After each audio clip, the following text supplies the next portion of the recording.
하나님 말씀 보도록 하겠습니다. 후히 주시는 은혜를 누리려면 이라고 하는 제목입니다. 우리 같이 봉독합니다. 내가 이 세대에서 부한 자들을 명하여 마음을 높이지 말고 정함이 없는 재물에 소망을 두지 말고 오직 우리에게 모든 것을 후히 주사 누리게 하시는 하나님께 두며. 아멘. 오늘은 하나님의 은혜에 대한 이야기를 하면서 그냥 은혜가 아니라 후히 주시는 하나님의 은혜에 대해서 좀 생각을 해보려고 합니다. 일단 질문 하나 드리도록 하겠습니다. 그리스도인이 비싼 집에, 비싼 옷에, 비싼 음식에, 비싼 가구에, 비싼 차를 타고 다닌다. 한마디로 호화로운 삶을 산다라고 하면 여러분 어떻게 보시겠습니까? 좋게 보시겠습니까? 나쁘게 보시겠습니까? 어떠세요? 좋아요? 나빠요? 정답을 말씀드릴까요? 남의 자식이 이렇게 하고 다니면 하는데 우리 자식이 이러면 복 받았네 하면서 좋아하는 게 이런 모습 아닐까 싶습니다. 그런데 세상 사람들처럼 화려하게 산다고 하는 것, 이게 사실 좀 마음에 부담이 됩니다. 왜냐? 우리 기독교인들에게는 잠재되어져 있는, 우리 속에 있는 어떤 청교도적인 그런 생각들이 있습니다. 청교도는 뭐냐? 영국에서 신앙생활의 자유를 보장받지 못하자 메이플라워를 타고 미국으로 넘어간 아메리카 대륙의 첫 이주민들이 청교도들입니다. 그런데 그 사람들은 근면한 삶, 절제된 삶, 이런 삶을, 청빈의 삶을 굉장히 중요시 여겼습니다. 그래서 기독교인들은 저렇게 청렴하게, 근면하게, 성실하게, 절제 있게 살아야 되라고 하는 그런 것들이 굉장히 세상 사람들에게 보여졌습니다. 그리고 이러한 청교도적인 전통이 미국 선교사들을 통하여 한국에 들어오면서 한국 교회는 주일날에는 돈 쓰면 안 돼, 함부로 낭비하면 안 돼, 이런 것들이 자리 잡게 되었습니다. 그래서 그리스도인들은 왠지 더 절제해야 되고 왠지 더 청렴, 근면, 성실해야 된다고 하는 그런 것들이 뭔가 있는 것 같아요. 그런데 그런 마음이 있기 때문에 호화롭게 산다는 것, 잘 살다는 것이 부럽기도 하고 소망으로서 기도하기도 하지만 괜히 떳떳하지 못하게 느껴질 때가 있습니다. 예를 들면 제가 알고 있는 어떤 목사님이 어디 모임을 갔더니 이른바 페레가모 명품이라고 하는 그 구두를 신고 오셨어요. 그래서 제가 그거 신발에 이게 페레가모야 라고 하시길래 순간 무슨 생각이 들었냐면은 야, 목사님이 몇백만 원짜리 신발 신고 다니고 저게 뭐야, 이 생각이 딱 드는 거예요. 근데 하는 얘기가 내가 이런저런 그냥 신발을 신고 다녔더니 거기는 그 목사님네 동네는 되게 부자 동네거든요. 한 성도님이 목사님, 우리도 이런 신발 귀한 줄 알고 잘 신고 다니는데 목사님 신발이 왜 이렇습니까 하면서 선물을 하셨다는 거예요. 그래서 자기는 그런 명품 신발이 별로 좋지는 않지만 선물하셨으니 신고 다닌다는 거예요. 여러분, 목사가 비싼 신발 신고 다닌다 손가락질을 해야 돼요? 아니면 성도들이 선물했으니까 신고 다녀야 된다 생각을 해요? 어떤 게 맞아요? 그런데 그 내면을 모르면 뭐라고 할까요? 목사가 명품 신발 신고 다닌다. 그리고 그 목사님도 아마 만나는 사람들이 자기 신발을 쳐다보면 다 설명할 거예요. 왜 그럴까요? 오해할까봐. 이게 뭐예요? 부담이 있는 거예요. 부담이. 여러분은 그런 거 없으세요?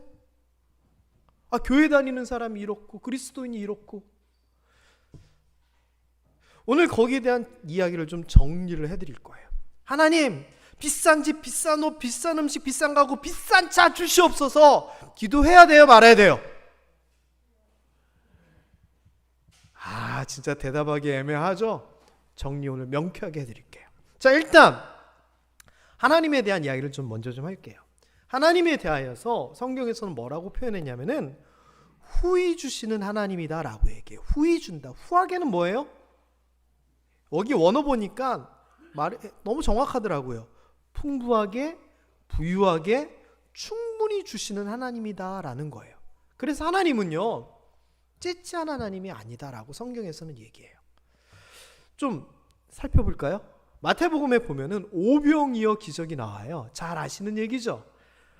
보리떡 5개와 물고기 2마리로 5,000명을 먹이시는 이야기가 나와요. 자, 그런데 예수님께서 5,000명이 있으면 몇 인분 만드시면 돼요? 5,000명분을 만드시면 돼요. 그게 정확한 거잖아요. 딱 맞게. 그런데 예수님의 스케일은 그런 게 아닌가 봐요. 여기 보면 다 배불리 먹고 남은 조각이 12바구니에 찼다라고 얘기를 하세요. 그러니까 이게 뭐예요? 5,000명이지만 넉넉하게 하시는 거예요.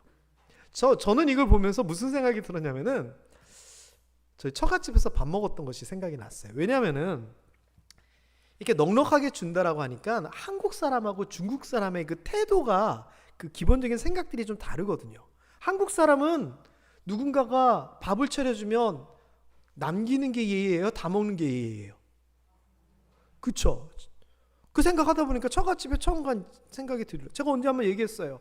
처갓집에 처음 인사드리러 갔더니 저를 밥상에 딱 앉혀놓고 혼자 밥을 먹게 됐는데 이쪽에는 둘째 고모님, 이쪽에는 첫째 고모님, 이쪽에는 뭐 셋째 고모님, 고모님 셋이서 처고모님이 아우 이제 사위 될 사람 왔다고, 조카 사위 될 사람 왔다고 밥 먹는데 옆에서 앉아가지고 쳐다보시는 거예요. 그래서 밥을 먹는데 그때 국이 나왔는데 해물탕이었던 것 같아요. 아, 너무 매운 거예요. 어떻게 해야 돼요? 다 먹어야 돼요? 말아야 돼요? 쳐다는 보시죠. 이게 뭐 평소 때 그렇게 먹으면 잘 넘어가지도 않은데 게다가 밥은 고봉으로 주신 데다가 국은 맵고 남길 수가 없잖아요. 다 먹었어요. 그랬더니 저희 장모님이 어우 잘 먹는다고 또 한 그릇을 또 더 주시네요. 근데 제가 그거를 남겨야 돼요? 다 먹어야 돼요? 웃자겠노? 당연한 거예요. 한국에서는 음식을 남기면 대접하는 사람에 대한 결례처럼 느껴져요. 근데 중국은요 반대예요. 반대. 음식이 많건 적건 한두 개라도 남겨야 돼요. 이게 뭐냐? 아우 충분히 주셨습니다. 많이 주셔서 더 이상 못 먹겠습니다. 이거예요. 그 사람들은. 그러니까 똑같은 음식인데도 남기는 게 예의인 나라, 남기지 않고 다 먹는 게 예의인 나라, 이렇게 다른 거죠. 하나님은 어떤 측이냐? 하나님은 넉넉하게 주시는 하나님이라는 거예요. 자, 다른 얘기 한번 볼까요? 마가복음 4장 8절이에요. 읽어봅니다. 시작. 더러는 좋은 땅에 떨어짐에 자라 무성하여 결실하였으니 30배나 60배나 100배가 되었느니라 하시고. 네, 이거는 씨 뿌리는 비유에서 좋은 땅에 이제 씨앗이 뿌려졌을 때를 얘기해요. 이것을 복음으로 비유하기도 하고요, 성도들의 선한 행실에 비유할 수도 있고 여러 가지로 비유할 수 있는데, 하나님의 계산법은 뭐냐? 하나를 심으면 최소 몇 배? 최소 몇 배? 30배라는 거예요. 여러분, 투자로 치면 이런 투자가 어디 있습니까? 100만 원 딱 집어넣으면 여러분 100만 원 갖고 장사하고 뭐 주식하고 해서 얼마 만들면 잘 만든 거예요?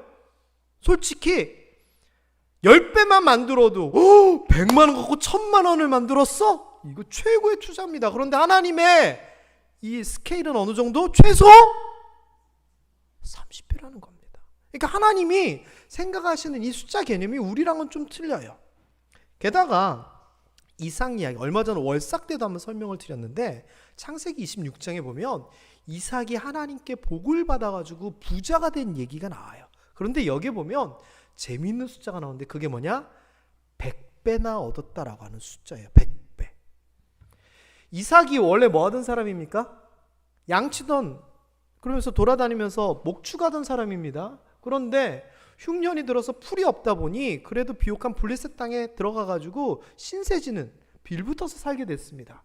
거기도 그러니까 농사를 지어가지고 그 땅에서 땅을 빌려가지고 농사를 짓는데, 농사를 잘 지을 줄 알았을까요? 아닙니다. 초보입니다. 농사 초보. 제가 2부 예배 때는 우리 정도범 장로님 포도밭을 작년에 하셔가지고 잘 하시고 계신데 여쭤봤는데 마홍윤 장로님께 여쭤보겠습니다. 마 장로님, 맨 처음에 포도농사 맨 처음 할 때 포도농사 짓는 법 아셨어요? 당연하죠. 어디 가서 배우고 누구한테 묻고 막 그래가지고 시작하는 거잖아요. 그러니까 초보 농사꾼은 힘든 거예요. 게다가 이삭이 그 동네 사람도 아니고 이렇게 돌아다니는 사람이 와가지고 신세 진다고 저쪽에 사더니 막 농사를 짓네요? 가르쳐 달라고 그러면 잘 가르쳐 줄까요? 틱틱거릴까요? 당연한 얘기 아닙니까? 그런데 초보 농사꾼이 농사를 지었더니 하나님께서 복 주셔서 은혜 주셔서 몇 배? 100배라는 거예요. 100배. 하나님의 계산법은요, 우리가 생각하는 거랑은 좀 다른 것 같아요. 그런데 성경에 나오는 이야기 중에서 하나님의 그 통 큰 스타일이 제일 현실적으로 느껴지는 부분이 있는데 민수기 11장에 나와요. 메추라기 이야기 아시죠? 이것도 제가 예전에 어디서 한번 언급을 했어요. 새벽기도 같은데 이스라엘 백성들이 고기 먹고 싶다고 광야 생활하다가 하나님 앞에 뗐습니다. 아이고, 우리 옛날에 그 애굽 살 때 주인님 고기 구우라 그러면 이렇게 떨어진 것도 먹고 몰래 주워 먹기도 하고 그랬는데 어떻게 보면 참 비참한 얘기인데도 어쨌거나 고기가 먹고 싶다는 겁니다. 그래서 하나님께서 고기 줄게! 라고 하시면서 주시는데 어느 정도냐? 하나님으로부터 바람이 나와서 메추라기 떼를 몰아가지고 이스라엘 백성들한테 보내는 겁니다. 그런데 어느 정도 보냈냐? 진영이라고 하는 표현이 나오는데 이거는 사람 이름이 아니고요. 천막을 가지고 이동을 했기 때문에 그들이 있었던 진을 얘기하는 겁니다. 이 진영이 있었는데 이쪽으로 하루길, 이쪽으로 하루길, 이쪽으로 하루길, 이쪽으로 하루길. 하루길이면 대충 거리가 어떻게 될까요? 10시간만 걷는다 치면 1시간에 4km, 40km예요. 여기서 40km면은 저기 영동이나 구미쯤 되는 거예요. 그런데 이 사면으로 40km 정도 되는 거리까지 메추라기 떼가 쌓였는데 어느 정도 쌓였느냐? 땅 위 2규빗쯤. 규빗은 여기서부터 여기까지가 규빗입니다. 팔꿈치까지가. 대충 50cm라고 칠게요. 그러면 1m 높이로 메추라기 떼들이 날아와가지고 쌓인 게 어디까지? 구미까지 쌓였다는 거예요. 이게 여러분 상상이 되세요? 그래가지고 사람들이 그 메추라기 떼를 이제 걷어들였는데 적게 모은 사람도 10호멜이라고 그랬어요. 10호멜. 호멜은 나귀가 짐을 질 수 있는 단위를 호멜이라 그러는데 대충 220kg이라 그래요. 그러면 10호멜이면 대충 잡아 2000kg. 2톤. 적게 모은 사람이. 이 사람들이 하나님 앞에 하나님 고기 먹고 싶어요 라고 했을 때 1인당 얼마 정도 생각했을까요? 한근? 1kg? 아니요. 하나님의 수준은, 하나님의 통큼은 2톤이었어요. 2톤. 그러니 하나님께서 주신다라고 얘기했을 때는 우리 수준으로 또는 째째하게가 절대 아니에요. 하나님이 주실 때는 후하게 넘치도록 주시는 거예요. 게다가 오늘 이 본문 말씀에서 정말 좋은 표현은 누린다라고 하는 표현이에요. 주셨는데 못 누리면 그건 아니에요. 만일 제가 누군가에게 벌을 준다라고 했을 때 저는 이런 벌을 주고 싶어요. 두 가지가 필요해요. 한 가지는 100억. 그리고 또 한 가지는 비밀번호가 걸려있는 휴대폰. 그러면서 그 사람한테 그 휴대폰을 주면서 내가 100억을 줄게. 대신 이 휴대폰으로 송금을 해야지만이 네 통장으로 송금할 수 있어. 비밀번호 있는데 비밀번호는 나랑 관련된 비밀번호야 라고 하면서 핸드폰을 주는 거예요. 자, 비밀번호를 입력합니다. 생일이, 전화번호가. 근데 한 5번 하면 무슨 메시지가 뜨느냐?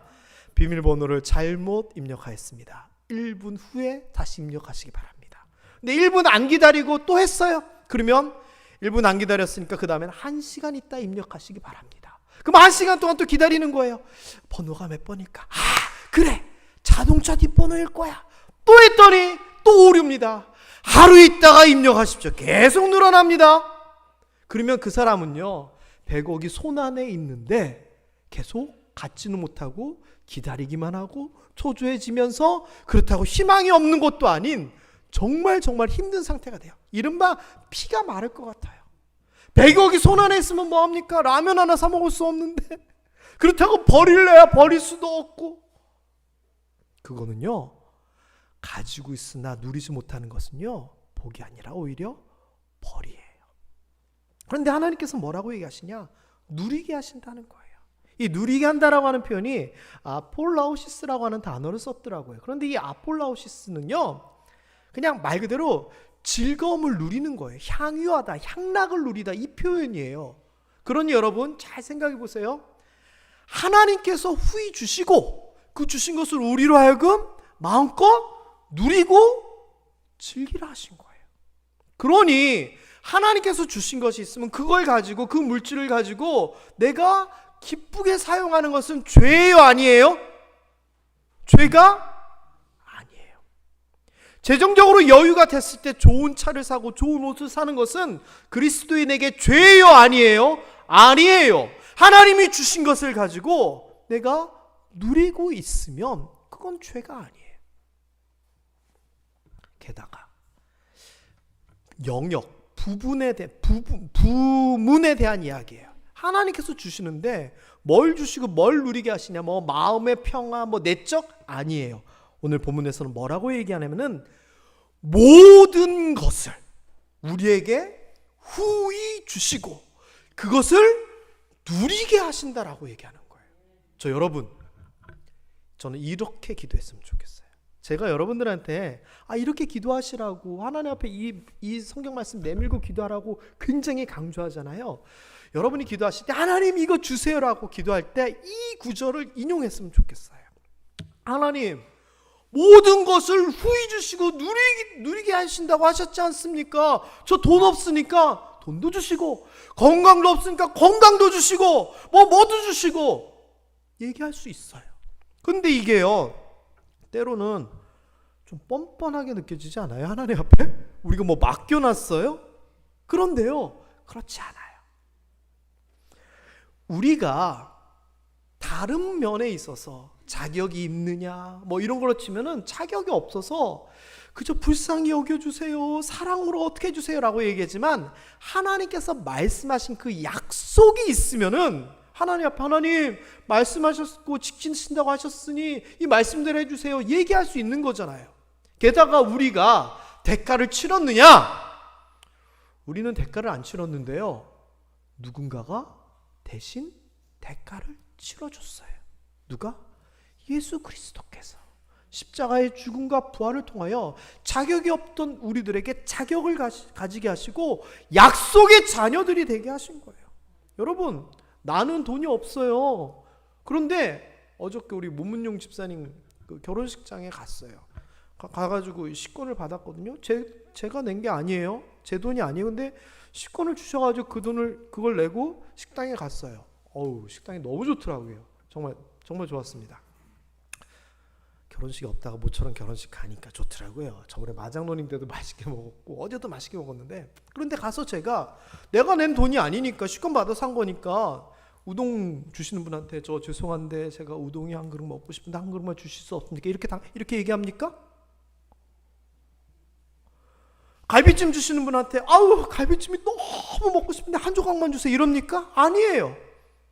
대가는 치르셨잖아요. 그러니까 저는 당당하게 달라고도 얘기도 할 필요도 없죠. 접시 딱 주면 알아서 맛있게 드세요 주시는 거잖아요. 그러니 우리는 자격이 없지만 예수 그리스도 말미암아 어찌 보면 뻔뻔하게 하나님 앞에 얘기하는 거예요. 뭐라고? 하나님 모든 거 주신다고 했잖아요. 후히 주신다고 했잖아요. 누리게 하신다고 했잖아요. 우리가 기도할 수 있는 거예요. 여러분, 내가 이런 것까지 하나님 앞에 달라나, 창피해라 하지 마세요. 하나님 앞에 구하라고 누가 얘기했느냐? 하나님이 얘기하신 거예요. 구하세요. 어떻게? 이런 말씀에 의지하여 믿음으로 구하세요. 야고보서 1장 5절에 보면 이런 예가 나와요. 한번 읽어봅니다. 시작. 너희 중에 누구든지 지혜가 부족하거든 모든 사람에게 후히 주시고 꾸짖지 아니하시는 하나님께 구하라. 그리하면 주시리라. 보세요. 그리하면 또 나왔네요. 제가 50번이 뭐예요? 100번도 넘게 얘기했던 그리하면. 주시는데 어떤 사람에게 주세요? 구하는 사람에게 주시는 거예요. 그런데 하나님께 구하는데 아까 하나님께서 우리에게 뭘 주신다고 했죠? 무엇이든지 모든 것이든지 다 주신다 그랬잖아요. 지혜가 없는 사람이 이렇게 얘기하는 거예요. 하나님, 제가 지혜가 부족해요. 지혜를 주세요. 그럼 어떻게 하신다? 후히 주신대요. 주시는데 우리 수준의 지혜가 아니라 하나님의 수준의 지혜로 통 크게 주신다는 거예요. 그러면서 야, 이런 것까지 달라 하니 뭐라 안 하시고 꾸짖지 아니하시고 후히 주신다는 거예요. 여러분, 요 지혜 대신에 여러분이 필요한 거 있으세요? 여러분이 필요한 걸 요 지혜라고 하는 단어 대신에 넣고 기도하세요. 하나님, 제가 물질이 부족합니다. 건강이 부족합니다. 평안이 부족합니다. 그러나 후히 주시고 꾸짖지 아니하시고 구하면 주신다고 하셨사오니 하나님 주세요. 여러분, 때로는 뻔뻔하게 느껴지겠지만 하나님께서 된다는데 하세요. 이렇게 기도하세요. 저는 하나님께서 이 말씀대로 응답해 주실 줄 믿어요. 아이고, 어떻게 내가 이런 것까지도 민망해서. 아니에요. 구하면 주시는 거지 안 구하면 안 주세요. 그런데요, 그냥 이렇게 그냥 말씀을 끝내버리면 여러분이 그래, 하나님 앞에 구하면 다 주시겠지라고 하겠지만, 이렇게 후히 주신다고 하시면서 하나님께서 원하시는 그런 게 있어요. 하나님의 뜻이 있더라고요. 그게 뭐냐? 디모데전서 6장 17절에 나오기 시작해요. 자, 보면은 하나님께서 후히 주시는데 하나님께서 그 사람들에게 원하는 게 뭐냐? 이겁니다. 노란 글씨 읽어볼까요? 시작. 마음을 높이지 말고. 마음을 높인다. 이거 헬라어 중에서 발음하기 제일 힘든 것 같아요. 휩셀롭크로네오라고 하는 단어를 썼는데 거만하고 교만하다는 뜻이에요. 마음을 높이다. 하나님 앞으로 나아갈 때 교만한 마음을 가지고 내가 신앙생활을 몇 년 했는데, 내가 이렇게 헌신했는데, 이런 거 아니라는 거예요. 왜? 우리의 자격, 우리의 공로로 인해서 은혜 주시는 게 아니잖아요. 그러면 우리는 마음을 높이지 말고 반대말이 뭐냐? 겸손하게 해요. 겸손하게. 하나님 앞으로 나갈 때 겸손하게 나가라는 거예요. 이것을 구약적인 표현으로 얘기하면 하나님을 경외하며 나아가라는 거예요. 경외가 뭐예요? 두려워하며 삼가 조심하는 것이 경외하는 거잖아요. 후히 주시는 하나님께 나아가 그 은혜를 받으려면 기본 자세가 뭐냐? 하나님 앞에 겸손이에요. 두 번째, 이렇게 얘기합니다. 정함이 없는 재물에 소망을 두지 말라. 여기서 정함이 없다라고 하는 것은 깨끗하지 않느니다라고 생각할 수 있어요. 그런데 여기서 말하는 정함은, 여기 있는 아델로테스라고 하는 단어는 확실하지 않으니라고 하는 표현이에요. 우리가 재물의 소망을 가지고 목적을 가지고 열심을 가지고 살아가는데 그 재물이 분명히 우리가 노력하고 헌신하는 것만큼 생겨요? 그리고 그 재물이 있어서 내가 행복하게 돼요? 그 재물이 영원해요? 그렇지 않다는 겁니다. 재물은 불확실한 거라고 하는 거예요. 그 불확실한 재물에 소망을 두지 말고 누구에게 소망을 두라? 후히 주시고 누리게 하시는 하나님께 소망을 두라라고 얘기를 하는 거예요. 그러니 이 이야기는 뭐냐? 물질과 하나님에 대하여서 어느 것을 더 소중히 여기고 우선순위를 두느냐에 대한 이야기예요. 하나님께서 주시는 물질, 하나님께서 주시는 그 즐거움이 목적이 되는 것이 아니라 하나님이 목적이 돼야 된다는 거예요. 우리 아까 찬송 불렀죠? 주 예수보다 귀한 것은 없네. 정말 그러세요? 정말 그래야 돼요. 그리고 그 이어지는 18절부터는 더 대단한 얘기를 해요. 읽어봅니다. 시작. 선을 행하고 선한 사업을 많이 하고 나누어 주기를 좋아하며 너그러운 자가 되게 하라.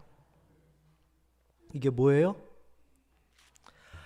하나님 앞에 겸손하라. 하나님에게 우선순위와 소망을 두라라고 하는 것은 하나님과의 관계예요. 그렇게 하면 하나님께서 후히 주신다는 거예요. 그거 갖고 뭐 어떻게 하라고요? 이런 삶을 살아야 되는 거고, 이런 사람에게 후히 주시는 거예요. 어떤 사람?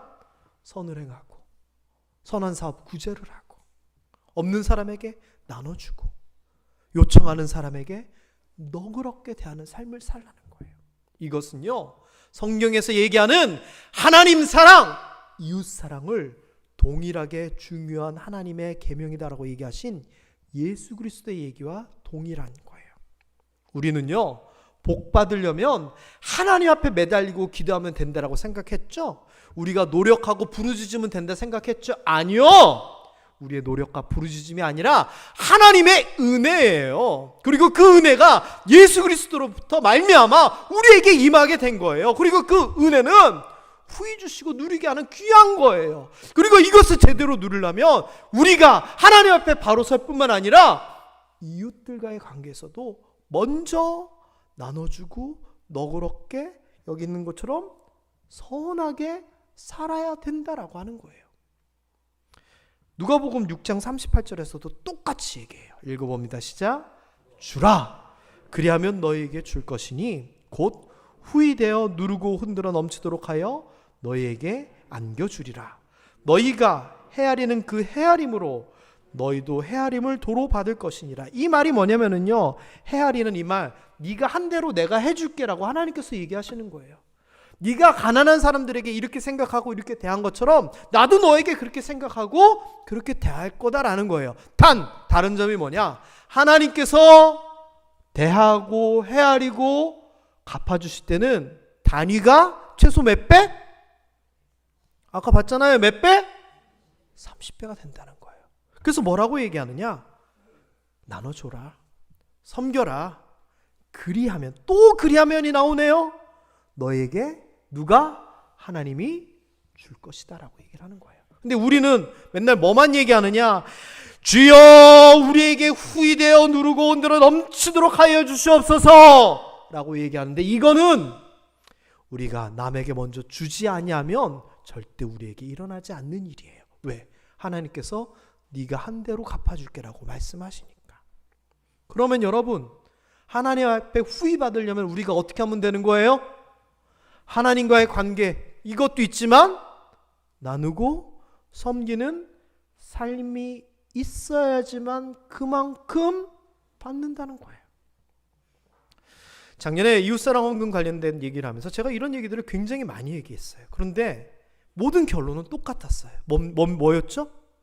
복 받으려면, 부유해 주려면, 풍성하려면 먼저 나누고 섬기라. 하나님 앞에 구워주는 것이다. 그걸 통해서 네가 복 받을 것이다.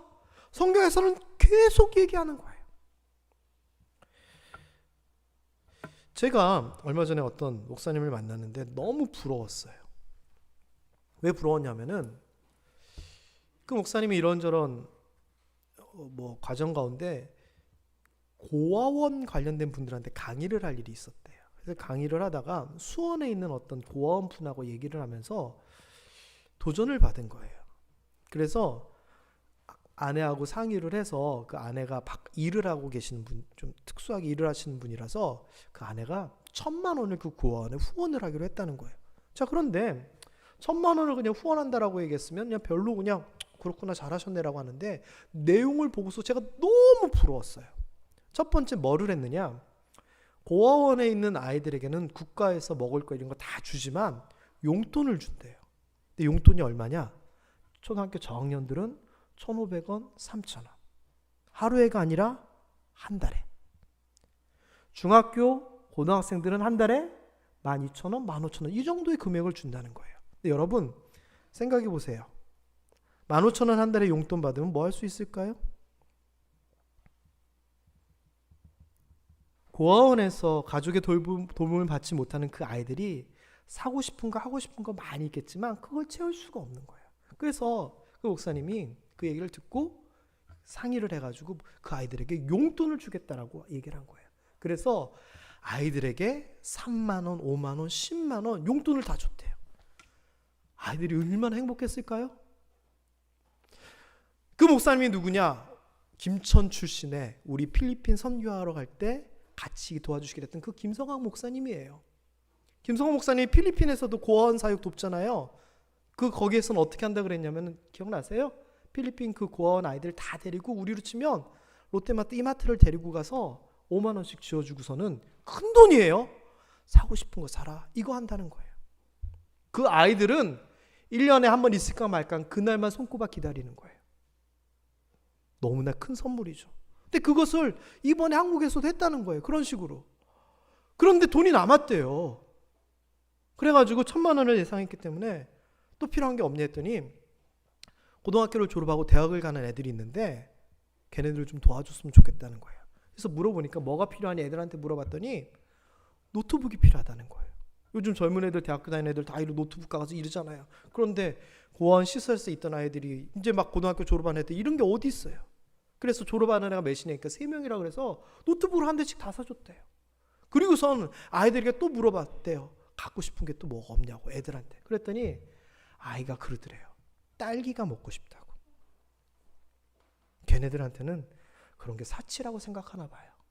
물론 그 아이들이 요즘은 옛날 고아원 아이들이 좀 옛날하고 틀려요. 잘 입고 잘 먹고 하지만 먹고 사는 기본적인 거 외에 우리가 누릴 수 있는 그런 것들은 아무래도 힘들거든요. 그러니까 딸기가 먹고 싶대요. 그래서 남은 돈이 170만 원 정도 남아가지고 근처에 있는 과일 가게에 연결을 해가지고 딸기, 사과, 포도 아이들을 마음껏 먹을 수 있도록 다 보내줬다는 거예요. 제가 그걸 얘기를 들으면서 너무 부러운 거예요. 뭐가 부러웠느냐? 돈 많이 있어가지고 썼다는 게 부러운 게 아니라 그 아이들에게 기쁨을 주고 행복을 주는 귀한 일을 했다는 게 너무 부러운 거예요. 그리고 또 생각하기를 이렇게 섬기는데 하나님께서 얼마나 더 복을 주실까? 이게 생각이 나는 거예요. 여러분, 제가 이 말씀을 왜 하냐면요. 다른 사람에게 주고 섬기면 복 받는다라고 얘기했는데 여러분은 어떤 방법으로 어떻게 하실 수 있으세요? TV에서 뭐 기금 모읍니다 하면 그거 하는 거요? 아니면 교회 이렇게 헌금, 구제헌금 1년에 한 번씩 드리는 거요? 그거 말고요. 여러분이 이만큼 심으면 하나님께서 30배, 60배, 100배로 갚아주시겠다고 하는데 저 같으면은요 진짜 돈 이만큼 쏟아 놓고 싶어요. 우리 교회 재정 있으면 그렇게 하고 싶어요. 만일 여러분이요 정말 나 선한 일에 좀 하고 싶습니다라고 하면 저는 얼마든지 소개해 줄 수 있어요. 우리 김천에도 보육시설이 있어요. 저 무슨 생각 들었냐면은 누가 돈 한 500만 원만 주면 좋겠다. 500만 원 가지고 그 목사님이 한 것처럼 우리 교회 이름으로 그 성도님 이름으로 하고 싶어요. 거기 있는 애들 마트 다 데리고 가가지고 사고 싶은 거 사라고. 그 아이들이 얼마나 행복할까요? 생각해 보셨어요? 많아요. 제가 알고 있는 어떤 목사님, 개척교회 목사님이에요. 미자립이에요. 근데 아이가 대학에 갔어요. 등록금 어떻게 해요? 뭐 국가 장학금? 물론 그렇게 하겠죠. 장학금은 장학금이지만 기숙사비, 식비 어떻게 해요? 교회 지붕에서 막 비가 샌대요. 등등등. 많아요. 여러분이 혹시 어떻게 도울지 모르겠으면 물어보세요. 제가 여러분이 복받을 수 있는 길을 알려드릴 수 있어요. 그래서 제가 그 이야기를 들으면서 너무 부러웠던 거예요. 뭐가 부럽냐면 아까도 얘기했듯이 참 복 많이 받겠구나. 하나님 참 기뻐하시겠구나. 우리 모함교회도 그렇게 했으면 좋겠는데 우리 모함교회 성도님들도 이런 사람이 많았으면 좋겠는데 그런 생각을 하면서 너무 부러웠어요. 다른 말씀도 한번 볼까요? 디모데전서 1장 14절입니다. 같이 봉독합니다. 우리 주의 은혜가 그리스도 예수 안에 있는 믿음과 사랑과 함께 넘치도록 풍성하였도다. 보세요. 은혜가 넘치고 풍성하는데 은혜만 가는 게 아니라 그 안에 뭐가 있냐면은 믿음과 사랑이 함께 가요. 하나님을 향한 믿음, 하나님을 향한 사랑, 그리고 이웃을 향한 사랑이 함께 있을 때 은혜가 넘치도록 풍성하다. 저는 그렇게 생각이 들어요. 여러분, 오늘의 말씀의 결론입니다. 후히 주시는 하나님의 은혜가 나에게 있기를 원합니다. 정말 원하신다면 하나님 앞에 겸손함으로 나아가십시오. 그리고 재물과 하나님 사이의 우선순위를 명확하게 하십시오. 그리고 제일 중요한 거 나누고 섬기는 삶을 사십시오. 그러면 하나님이 말씀하신 대로 약속하신 대로 후히 주시되 30배, 60배, 100배 매출하기 2톤 이렇게 하나님의 규모로 하나님의 통으로 저희에게 은혜 베푸실 줄 믿습니다. 마음속으로 생각하고 깨닫는 것에서 그치는 것이 아니라 우리 삶의 목표와 방향이 이런 삶이 될 수 있었으면 좋겠고요. 이런 것들을 통하여 우리 모든 모함의 성도님들이 후히 주시고 누리게 하시는 하나님의 은혜를 경험할 수 있게 되기를 주님의 이름으로 축원합니다. 기도하겠습니다. 하나님